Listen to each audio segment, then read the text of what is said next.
الکریم اعوذ باللہ من الشیطان الرجیم بسم اللہ الرحمن الرحیم۔ سب سے پہلے تو اللہ نے قرآن میں وعدہ کیا کہ اکثر طور پر کمزور لوگ غالب پر چھا جاتے ہیں۔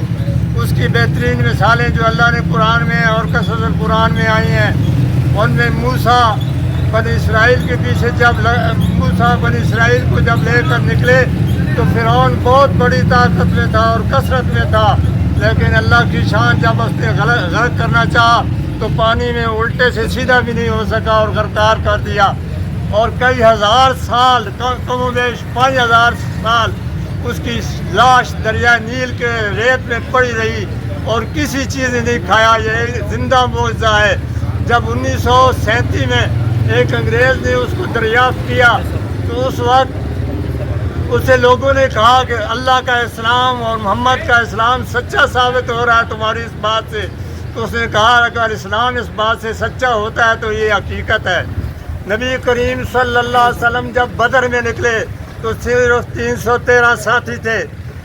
آپ نے سوال کیا کہ مجھے اللہ کا حکم ہے اور میں نے جنگ کے لیے جانا ہے، تو صحابہ اکرام میں سے بعض نے کہا یا رسول اللہ ہمارے پاس نہ تیر ہے نہ تلوار ہے۔ تو اللہ کے نبی نے فرمایا کہ نبی کو حکم ہوتا ہے میں نکلوں گا، آپ جاؤ یا نہ جاؤ۔ تو سب سے پہلے کالا حبشی سیدنا مقداد بن اسود کھڑا ہوا اور اس نے کہا نبی صلی اللہ علیہ وسلم سے کہ ہم موسیٰ کی قوم نہیں ہیں یا رسول اللہ، ہماری گردنیں حاضر ہیں۔ اپنی گردنیں آپ کے آگے بھی کھڑے ہو کر، آپ کے پیچھے بھی کھڑے ہو کر، دائیں بھی کھڑے ہو کر، بائیں بھی کھڑے ہو کر اپنی گردنیں کٹا دیں گے لیکن پیچھے نہیں ہوں گے۔ تبوک کا میدان ہے، ہمارے پاس تاریخ موجود ہے، اگر ہم اسے نہ سمجھے تو ہماری مرضی۔ تبوک کا میدان ہے، فصلیں تیار ہیں، کھجور پکی ہوئی ہے، دوسری فصلیں تیار ہیں، گرمی کا سخت موسم ہے، پانی نہیں ہے۔ جب صحابہ اکرام کو نکلنے کا حکم ہوا تو کسی نے کہا جی صحابہ اکرام نے کہ تھوڑی دیر مؤخر کر لیں، کچھ ٹائم صبر کر لیں، تو اللہ کے نبی صلی اللہ علیہ وسلم نے فرمایا کہ ہمیں حکم آ جائے۔